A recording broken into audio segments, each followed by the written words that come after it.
The rain was a cold slap against my face, each drop stinging like an accusation I couldn't dodge. I stood on the cracked sidewalk outside the bar, neon lights bleeding red and blue into the puddles at my feet, their hum a low growl under the city's pulse. My breath hitched, fogging in the October chill, and my hands shook, not from the cold, but from the weight of the text still burning in my pocket. "We're done, Caleb. Don't come home." 6 words. 6 fucking words that gutted me like a fish, left me hollow and gasping. I'd lost everything. My job, my family, my apartment. In less than a week. And now, Jamie, the one person I thought would stay, had just kicked me out of his life too. I didn't hear the bar door creak open behind me. Didn't notice the heavy boots crunching gravel until a voice, low and warm like a campfire, cut through the rain. "You look like you're about to punch the sky or cry into it. Which one's it gonna be?" I turned, and there he was, Elliot, leaning against the brick wall, a cigarette dangling from his lips, unlit, like he was too damn stubborn to let the rain win. His leather jacket was slick with wet, his dark hair plastered to his forehead, but his eyes, sharp and green as broken glass, pinned me in place. He wasn't supposed to be here. He wasn't supposed to see me like this, raw, unraveling, a man on the edge of something ugly. "I'm fine," I lied, my voice cracking like thin ice. He snorted, flicking the cigarette into a puddle where it hissed and died. "Bullshit," he said, stepping closer. Close enough that I caught the faint scent of cedar and motor oil on him, grounding me despite myself. "You're standing in a storm looking like the world just ended. Talk to me, Caleb." His voice softened, but there was an edge to it, like he was daring me to keep lying. I wanted to shove him away, to tell him to fuck off, but something in his gaze, steady, unyielding, made my defenses crumble like wet paper. Elliot wasn't a stranger, but he wasn't exactly a friend either. We'd met a month ago at the same dive bar, the Rusty Anchor, where the beer was cheap and the jukebox played Springsteen like it was still 1985. He was a mechanic, all calloused hands and quiet smirks, always watching me like he could see the cracks I tried to hide. I was a graphic designer, or used to be, before my firm downsized and left me jobless. We'd talk over whiskey, trade stories about our shitty childhoods, laugh about nothing. But there was always this pull, this unspoken thing between us, electric and dangerous, like a live wire sparking in the dark. I'd ignored it, told myself I wasn't ready, not after Jamie, not after everything. "I got fired," I said finally, the words tasting like ash. "And Jamie, he's gone. Kicked me out. Said I'm too much. Too broken." My laugh was bitter, jagged. "Guess he's right." Elliot didn't flinch, didn't look away. He just stood there, rain dripping off his jaw, his silence louder than the storm. Then he reached out, his hand hovering near my arm, not touching, but close enough I could feel the warmth of his skin. "You're not broken," he said, voice low, fierce. "You're burning, Caleb. There's a difference." I wanted to believe him. God, I wanted to. But the weight of the week, my boss's cold email, my parents' silence when I came out last year, Jamie's final text, was a noose around my neck. I turned away, staring at the neon lights blurring in the rain, my chest tight. "You don't get it," I whispered. "I've got nothing left." Elliot stepped closer, his boots splashing in the puddles, and this time his hand landed on my shoulder, firm, grounding. "You've got you," he said. "And you've got me if you want me." My heart stuttered. I looked at him, really looked, and saw something I hadn't before. A flicker of fear in his eyes, like he was laying himself bare and waiting for me to crush him. I opened my mouth to say something, anything, but then my phone buzzed again. Another text from Jamie. "Left your stuff on the porch. Good luck." The world tilted, and I felt the ground slip out from under me. Elliot caught my arm as I stumbled, his grip steady, his voice a low rumble. "Hey, breathe. You're not doing this alone." He drove me to Jamie's place in his beat-up Chevy pickup, the cab smelling of leather and faint cigarette smoke. The radio played some old Tom Petty song, soft and mournful, and neither of us spoke. My stuff was there, just like Jamie said, 2 duffel bags and a cardboard box, soaked through on the porch. No note, no goodbye. Just my life discarded like trash. I stood there, rain soaking my hoodie, my breath hitching in sharp, painful gasps. Elliot didn't say anything, just grabbed the bags and hauled them to the truck, his jaw tight. When he came back, he stood in front of me, blocking the rain, his eyes searching mine. "You're not staying here," he said. "Come with me." I should have said no. Should have told him I could handle it, that I didn't need his pity. But I was so damn tired, so empty, that I just nodded. We drove to his place, a small apartment above his auto shop, the kind of place that smelled like motor oil and coffee, with mismatched furniture and a single window overlooking the city. He tossed me a towel, told me to sit, and handed me a mug of something hot tea. Maybe I didn't care. It burned my hands, but I held it anyway, letting the heat anchor me. "You don't have to do this," I said, my voice barely above a whisper. Elliot sat across from me on a sagging couch, his elbows on his knees, his gaze steady. "Yeah, I do," he said, "because I've been where you are, Caleb. Rock bottom, and someone pulled me out once. I'm not letting you drown." I didn't know what to say. The air between us felt heavy, charged, like the moment before a lightning strike. I wanted to ask what he meant, who'd saved him, but my throat was too tight, my head too full of Jamie's words, my own failures. Instead, I just sat there, clutching the mug, listening to the rain tap against the window like a heartbeat. Elliot leaned back, his eyes never leaving mine, and for the first time that night, I didn't feel alone. But then the door buzzer screamed, a sharp, ugly sound that shattered the moment. Elliot frowned, glancing at the clock, past midnight. "Stay here," he said, standing, his voice edged with something I couldn't place. He crossed to the intercom, pressed the button. "Yeah," a voice crackled through, young, panicked, female. "Elliot, it's me. I need you. Please." His face changed, tightened, like he'd been punched. He buzzed her in without a word, and I felt the air shift, like a storm was coming, one I wasn't ready for. The door opened, and a girl stumbled in, soaked to the bone, her blonde hair plastered to her face, her eyes wide and red-rimmed. She couldn't have been more than 20, but she carried herself like someone who'd seen too much. "Elliot," she gasped, her voice breaking. I didn't know where else to go. He caught her as she swayed, his hands gentle but firm, and for a second, I felt like an intruder, like I'd stumbled into something private, raw. "Who's she?" I asked, my voice sharper than I meant. Elliot looked at me, his expression unreadable. "This is Lily," he said. "My sister." Lily stood shivering in the middle of Elliot's apartment, her sneakers leaving wet smudges on the hardwood. The air smelled of damp clothes and desperation, and her shallow breaths cut through the silence like a knife. I sat frozen on the couch, the mug of tea cooling in my hands, watching as Elliot knelt in front of her, his voice low and steady, like he was talking down a spooked animal. "Lily, what happened?" he asked, his hands hovering over her shoulders, not quite touching, like he was afraid she'd bolt. She didn't answer, just stared at the floor, her fingers twisting the hem of her soaked jacket. I didn't know what to do, didn't know if I should stay or leave, but something about the way Elliot's jaw tightened told me this wasn't just a late-night visit. This was trouble. I messed up," Lily finally whispered, her voice so soft I barely caught it over the rain's steady drum against the window. "He found me, Elliot. He found me." Her words hung in the air, heavy, like a confession she hadn't meant to make. Elliot's face darkened, his hands curling into fists. "Who?" he asked, but the way he said it, sharp and low, told me he already knew. Lily's eyes flicked to me, wary, like she just realized I was there. "Who's he?" she asked, her voice trembling but edged with something hard, protective.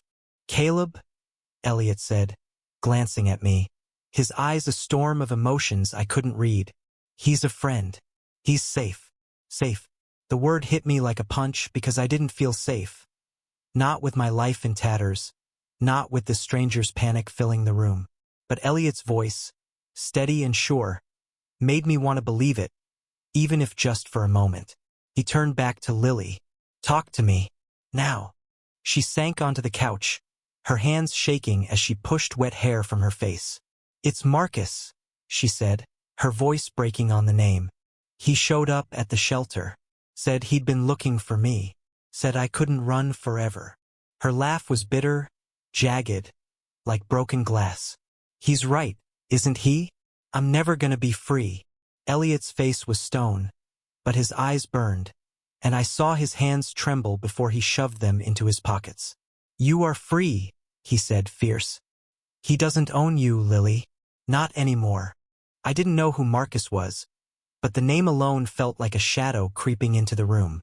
I shifted, the couch creaking under me, and Lily's eyes snapped to mine again, searching, like she was trying to decide if I was a threat. I wanted to say something, to ask who Marcus was, why she was so scared, but the air was too heavy, too raw. Instead, I just sat there, my heart pounding, the tea in my mug now cold as the rain outside. Elliot stood, pacing the small room, his boots scuffing the floor. "You're staying here," he said, not a question, a command. "He won't find you. I'll make sure of it." Lily shook her head, tears spilling over. "You can't keep saving me, Elle. You've got your own life." I saw the way you looked at him. She nodded toward me, and my face burned, caught off guard. Elliot froze, his back to us, and for a second, the only sound was the rain and the faint hum of the city outside. He didn't turn around, didn't deny it, and that silence said more than words ever could. "I'm not leaving you," he said finally, his voice rough, like it hurt to say, "Not again." He turned, his eyes locking on mine, and I felt that pull again, that live wire sparking between us. But now it was tangled with something else. Lily's fear, her secrets, and whatever history she and Elliot shared. I wanted to ask, to demand answers, but my own life was such a wreck that I didn't have the right. Still, I couldn't shake the feeling that I was standing on the edge of something bigger, something that could swallow us all. Elliot grabbed a blanket from a chair and draped it over Lily's shoulders, his hands gentle but his face hard. "Get some sleep," he told her. "We'll figure this out tomorrow." She nodded, curling into the couch, her eyes already half closed, exhaustion winning out. Elliot looked at me, his expression softer now, but still guarded. "You okay?" he asked, and I realized I'd been holding my breath, my hands clenched around the mug. I nodded, not trusting my voice. He jerked his head toward the hallway. "Come on. You're not sleeping on the couch." His bedroom was small, just a mattress on the floor, a lamp casting warm shadows, and a window streaked with rain. The air smelled faintly of motor oil and laundry detergent, and I felt out of place, like I was trespassing in his world. He tossed me a dry shirt and sweatpants, his own clothes, too big for me but warm, comforting. "You take the bed," he said, grabbing a pillow.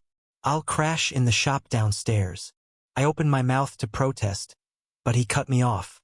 "Don't argue, Caleb. You've been through enough tonight."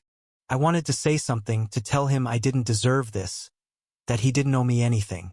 But the truth was I was too tired, too broken to fight. I changed into his clothes, the fabric soft against my skin, and crawled into his bed, the sheets smelling faintly of him. He stood in the doorway, watching me for a moment, his silhouette framed by the hallway light. "Get some rest," he said, his voice soft but heavy with something unspoken. Then he was gone, the door clicking shut, leaving me alone with the sound of the rain and the ache in my chest. I didn't sleep. How could I? My life was a pile of wet cardboard on Jamie's porch, and now I was in Elliot's bed, his sister's fear lingering in the air like smoke. I kept seeing his eyes, that flicker of fear when he'd said I had him, if I wanted him. Did I? I didn't know. All I knew was that, for the first time in days, I didn't feel like I was drowning. But Lily's words, "he found me," kept echoing, and I couldn't shake the feeling that whatever was coming for her might come for us too. Morning came too fast, the city waking with a groan of traffic and distant sirens. I found Elliot in the kitchen, brewing coffee, his hair still damp from a shower. Lily was still asleep on the couch, her face peaceful for the first time. "You didn't sleep," Elliot said, not a question, handing me a mug. I shook my head, the coffee's bitter warmth grounding me. "Who's Marcus?" I asked, my voice low, like I was afraid to wake the ghosts in the room. Elliot's jaw tightened, his eyes darkening. "Her ex," he said. "Bad news. The kind of guy who thinks love is a fist." My stomach twisted, and I set the mug down, the ceramic clinking against the counter. "He's not gonna stop, is he?" I asked. Elliot didn't answer, just stared out the window, his silence louder than the city outside. The coffee was cold by the time Lily woke, her eyes puffy but sharp, like she'd spent the night fighting demons in her sleep. She sat at the kitchen table, clutching a mug Elliot had poured for her, the steam curling like a ghost in the morning light.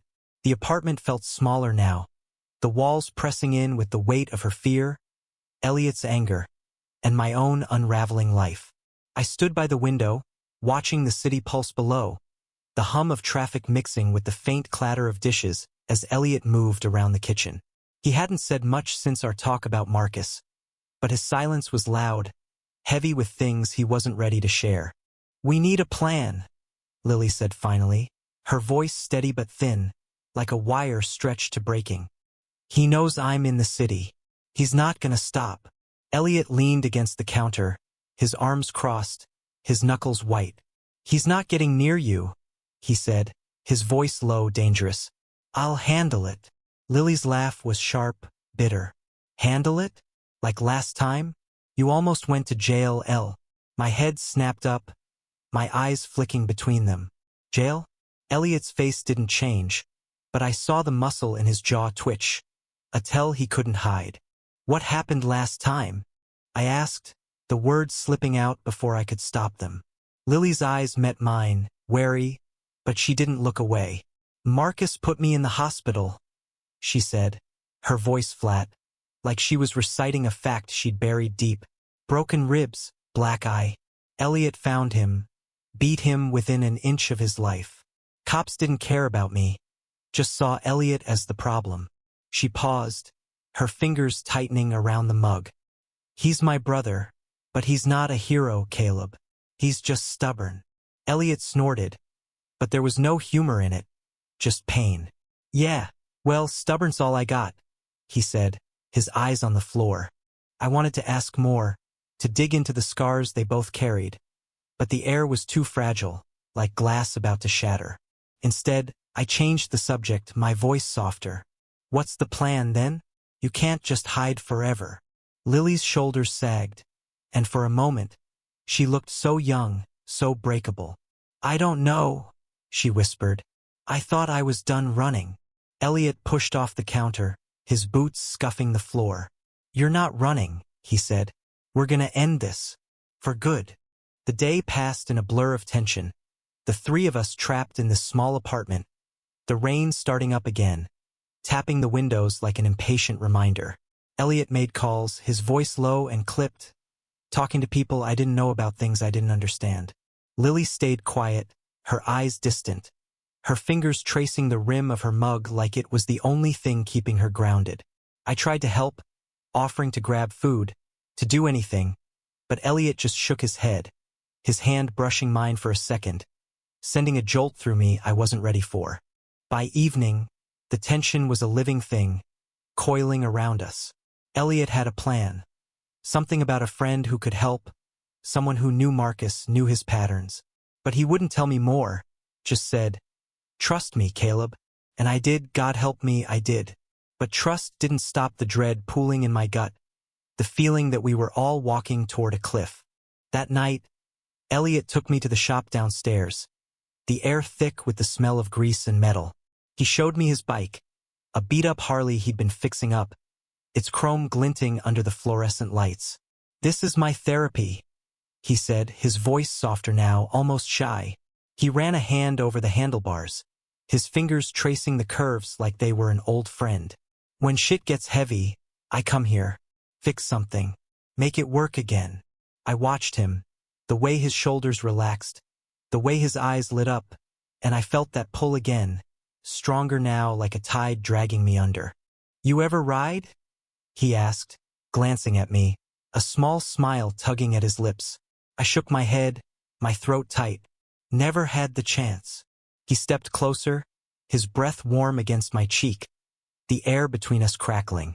"I'll take you sometime," he said, his voice low, a promise wrapped in something deeper, something I wasn't ready to name. For a moment I forgot about Jamie, about Marcus, about everything. It was just us, the hum of the shop, the faint drip of rain outside, and the way his eyes held mine, like I was the only thing that mattered. But then Lily's scream cut through the night, sharp and raw, from upstairs. Elliot was moving before I could blink, his boots pounding the stairs, me right behind him. We burst into the apartment to find her backed against the wall, her phone clutched in her hand, her face pale as death. "He's here," she whispered, her voice trembling. "Marcus, he just texted me. He's outside." Elliot's face was a mask of rage, but his voice was calm, too calm. "Stay here," he told us, grabbing a baseball bat from the corner. "Lock the door." I grabbed his arm, my heart pounding. "Elliot, don't. Call the cops." He shook me off, his eyes burning. "Cops won't do shit. I'm ending this." And then he was gone, the door slamming behind him, leaving me and Lily alone, the rain louder now, like it was trying to drown out the fear clawing at my chest. The rain was a roar now, a relentless wall of sound that swallowed everything else. I stood by the apartment door, my hand on the lock, my heart slamming against my ribs. Lily was behind me, her breath shallow and fast, her phone still clutched like a lifeline. "He's gonna get himself killed," she whispered, her voice breaking. I wanted to tell her she was wrong, that Elliot could handle it, but the truth was, I didn't know. All I knew was the fear in her eyes, the bat in Elliot's hand, and the shadow of Marcus lurking somewhere in the dark. Couldn't stay still. I grabbed my jacket, ignoring Lily's protests, and ran downstairs, the shop's fluorescent lights buzzing like a warning.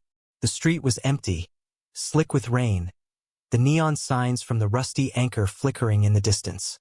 I saw Elliot's silhouette at the end of the block, the bat slung over his shoulder, his posture rigid, like a man ready for war. "Elliot!" I shouted, my voice lost in the storm.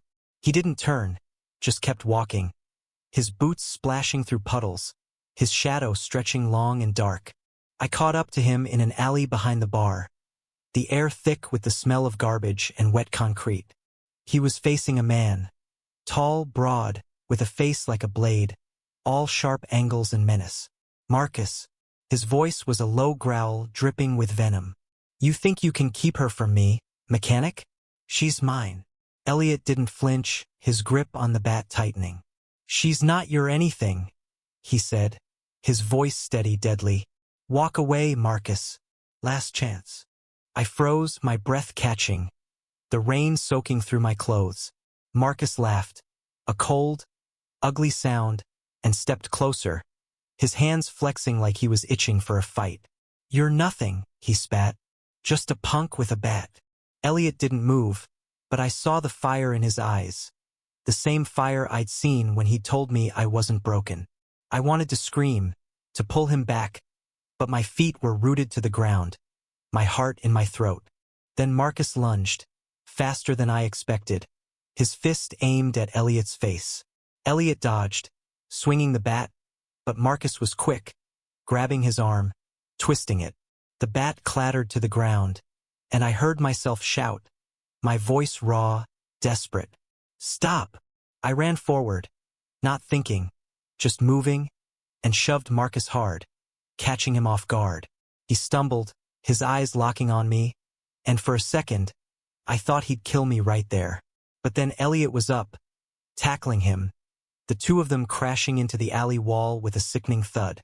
It was chaos, grunts, curses, the wet slap of fists against skin. I scrambled for the bat, my hands shaking, the rain blurring my vision.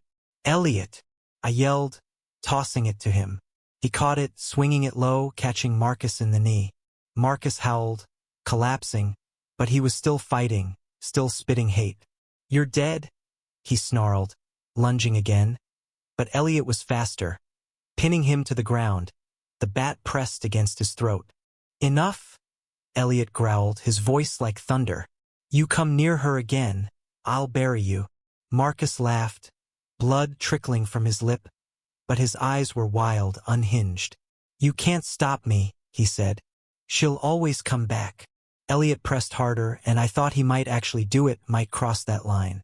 But then he stopped, his chest heaving, and stepped back, letting Marcus slump to the ground. I grabbed Elliot's arm, pulling him away, my hands shaking so bad I could barely hold on. "Let's go," I said, my voice barely a whisper. He nodded, his eyes still on Marcus, who was coughing, clutching his knee. We stumbled back to the apartment, the rain washing the blood from Elliot's knuckles, the bat dragging behind him like a weight he couldn't drop. Lily was waiting, her face pale, her eyes wide. "Is he?" she started, but Elliot shook his head. "He's alive," he said, "but he won't come back." We sat in silence, the three of us, the rain slowing to a drizzle, the city waking up around us. Lily cried, soft and quiet, and Elliot held her, his face buried in her hair.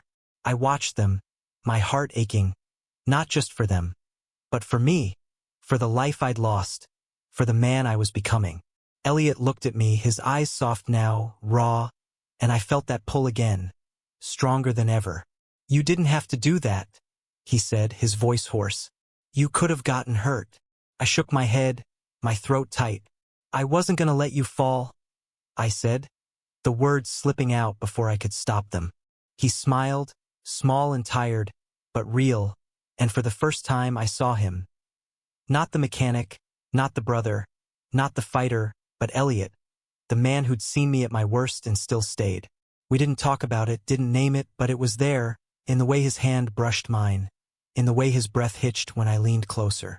Lily noticed, her eyes softening, and she squeezed my hand, a silent thank you.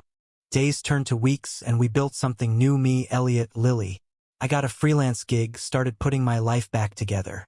Lily found a job, a small one, but it was hers, and she smiled more, her fear fading like a bruise. Elliot and I, we didn't rush it. We talked, we laughed. We rode his bike through the city at midnight, the wind sharp and alive against my skin. And one night, under the stars, he kissed me, slow and sure, like he'd been waiting forever. I kissed him back, my heart full, my scars still there but lighter, like they were finally healing. We'd all lost something. Me, my old life, Lily, her safety, Elliot, his peace. But we found each other, and in that finding we learned to burn bright, not to destroy, but to live, to love, to hold on, no matter how hard the world tried to pull us apart.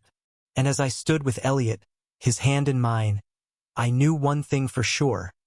We'd never let each other fall.